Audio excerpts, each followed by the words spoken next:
The wind cut through the frozen streets like an invisible blade, carrying the scent of burning wood and snow. The wooden houses, fragile against the winter, groaned under the weight of frost accumulating on their rooftops. The town seemed suspended in its own silence, as if every window hid judging eyes, waiting for a slip to turn it into gossip. It was in this setting that Eleanor Blake walked, the merchant's daughter, a young woman whose reputation always hung by a fragile thread. Each step echoed on the market's wooden floor like a cruel reminder. She didn't truly belong. She wasn't accepted. She helped her father at the trading post, but whispers always followed her. The smell of alcohol they sold was also the scent of the scorn she endured. She felt the weight of exclusion, the invisible cut of mockery. Yet, there was a quiet light in her eyes, as if she carried a flame within her that refused to be extinguished. The winter would be merciless, the town's judgment even more so. But there was something in this story that no one could have predicted, something that would change not only Eleanor's life, but the fate of everyone daring enough to look her in the eye. Before we start, subscribe now so you don't miss more incredible stories like this one. Oh, and before we dive in, tell us in the comments, where are you watching this video from? We love hearing from you and always read every message. The bell from the small church tolled in the distance, its metallic sound cutting through the cold air, reminding everyone that the moral order of the town could not be forgotten, even in winter.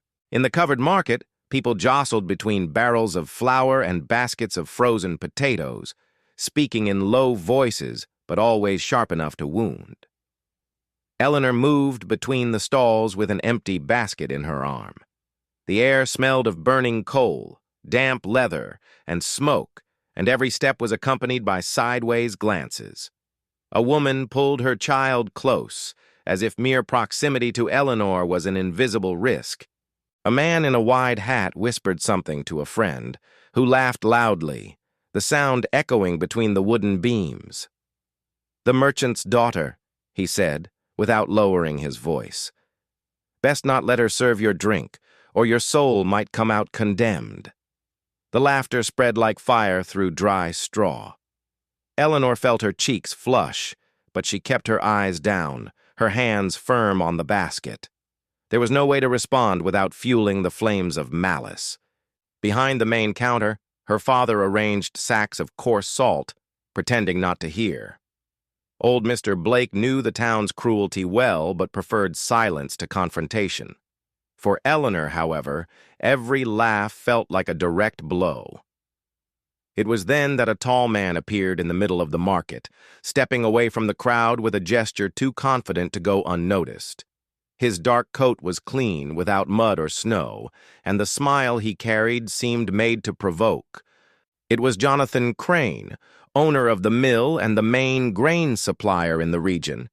Too young for the power he wielded, he spoke as if the town already belonged to him. "Well, if it isn't Miss Blake," he said, tilting his head slightly, his tone dripping with false courtesy. "Always so dedicated to helping your father, even with tasks a lady should not concern herself with." Some laughed, others pretended not to hear, but all waited for Eleanor's response. She pressed the basket closer to her chest, letting silence be her shield. Jonathan smiled, satisfied with the discomfort he caused. He passed her slowly, leaving behind a trail of murmurs. Eleanor lifted her face for a brief moment, and although she remained silent, there was a contained spark in her eyes, almost defiant, as if to say, without words, that this would not last forever. But no one noticed. Or if they did, they chose to laugh. And as the market erupted with laughter, the outsider's eyes shimmered faintly, as if holding a secret no one yet dared to imagine. The wind grew stronger outside, whistling through the market roof's gaps. Inside, the air was dense, too warm from the bodies pressed together, too cold from the way eyes fixed on Eleanor.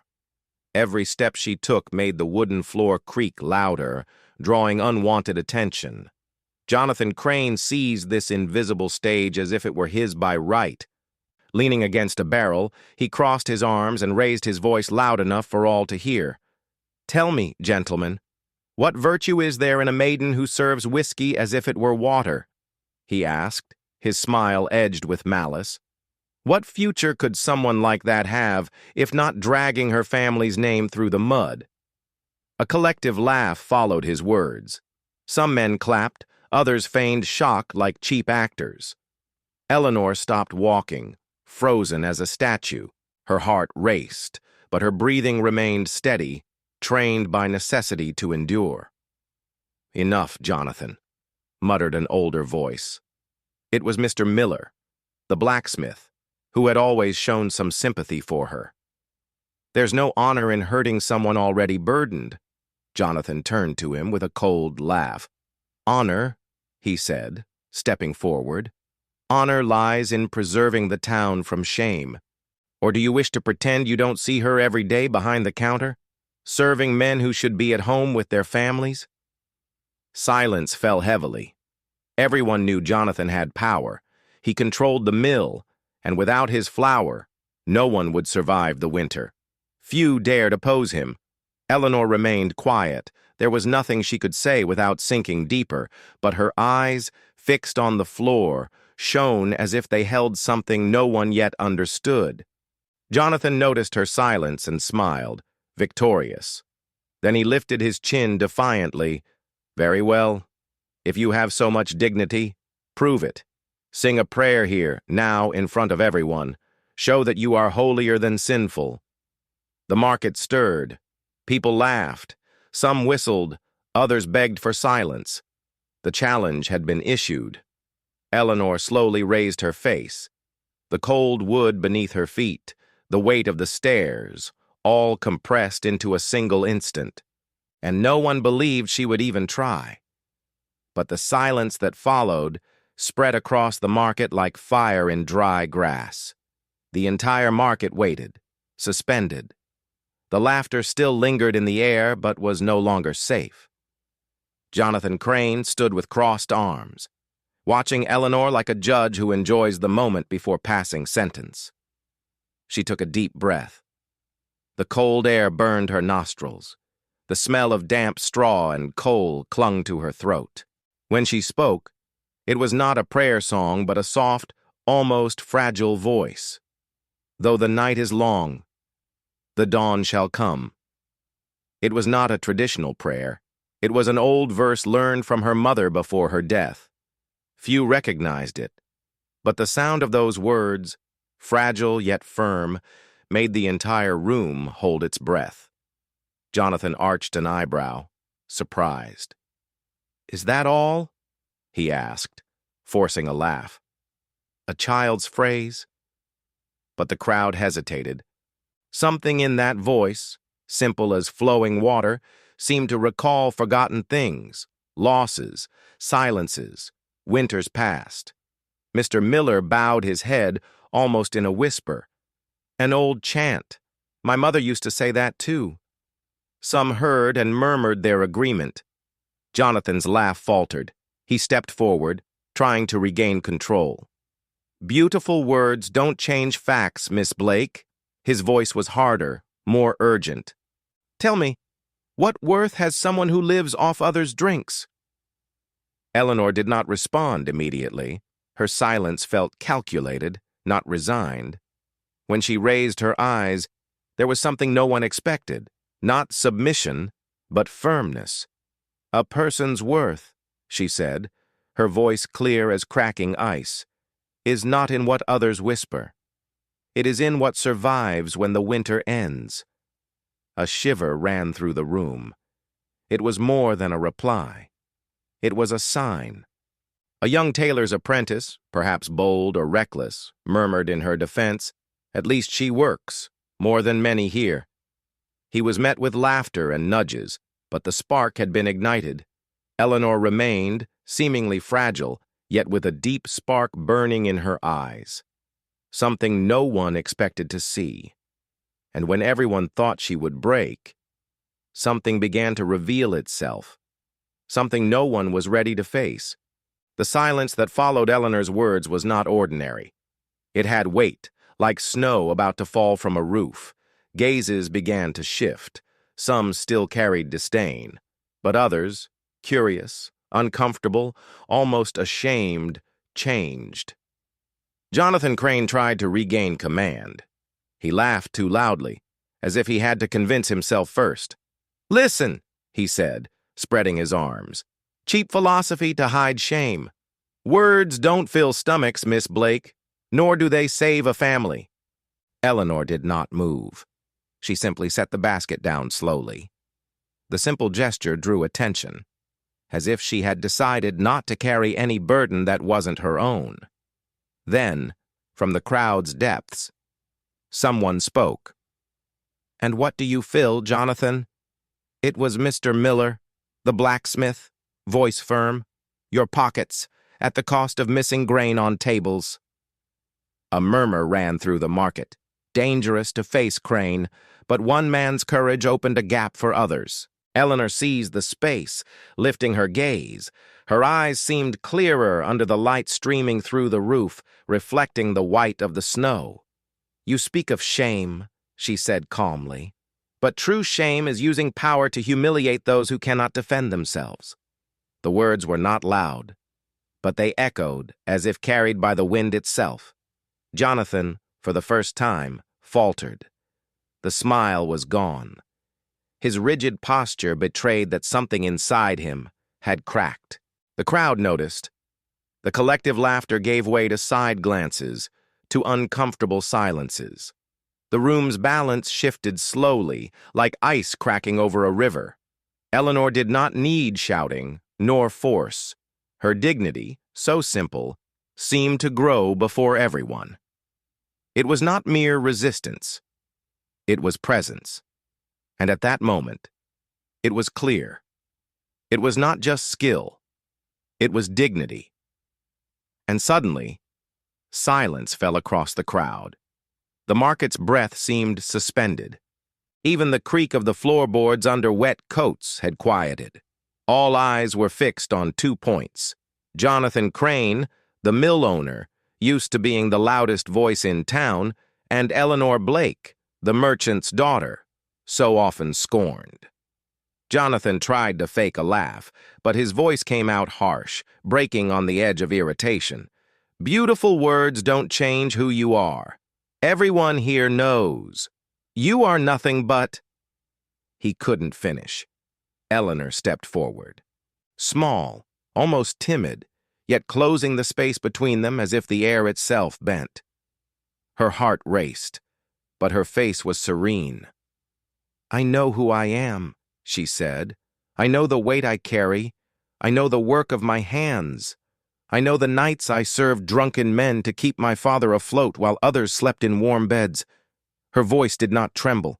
It did not beg or defend. It simply affirmed. "What do you know of sacrifice, Jonathan Crane? What do you know of dignity? You who hoard grain while children go hungry?" The impact of those words was like a stone thrown on a frozen lake. Cracks spread in all directions. The audience, once complicit in laughter, began murmuring in agreement. Eyes turned against Jonathan. He paled, anger rising to his face. "Silence!" he shouted, the mask falling. "Who are you to judge me? A woman without name, without future, without anything." Eleanor did not flinch. On the contrary, she lifted the basket to her chest, her voice calm, cutting. "I am someone who does not need power to be heard." The words hung in the air like silent thunder. It was revelation. She had no wealth, no influence. What she had was courage, the courage to stand tall in the face of mockery, and that, in that moment, was more powerful than any mill. The crowd, once laughing, turned against Jonathan. Mr. Miller spoke loudly. "Enough humiliation. We are not blind." Others nodded, some clapped, others simply lifted their eyes from shame. And for the first time, Jonathan had no control of the room. The final blow did not come from strength, but from the truth everyone had tried to forget, that dignity is worth more than grain, more than gold, more than fear. The market, moments ago a stage for laughter, became a silent tribunal. The cold still entered through the cracks, but a new warmth filled the air, born from the courage of one voice that refused to be silenced. Jonathan Crane, once so erect and confident, now seemed smaller. His eyes avoided contact, and the arrogant smile had disappeared, replaced by tension, almost childlike. He tried to speak again, but the crowd no longer belonged to him. Eleanor, for her part, did not raise her arms or proclaim victory. She simply picked up the basket she had set down and held it to her chest. The simple gesture carried weight, reclaiming what was hers, no more, no less. She walked through the aisle of people who had mocked her. Now, no one dared laugh. Some lowered their eyes, others stepped aside. The sound of her footsteps echoed alone on the floorboards, firm, almost solemn. When she reached the door, she looked back once, not at Jonathan, but at everyone. One day, when the winter passes, I hope you remember what happened here. Not my words, nor the humiliation, but the silence that weighed when truth spoke louder. There was no bitterness in her voice, only firmness. Then she turned and stepped outside. The cold wind greeted her like a fortress, but Eleanor did not falter. Her worn coat billowed around her, and her raised face seemed to cut through the winter with the same dignity she had displayed moments before. Behind her, no one laughed, not even Jonathan.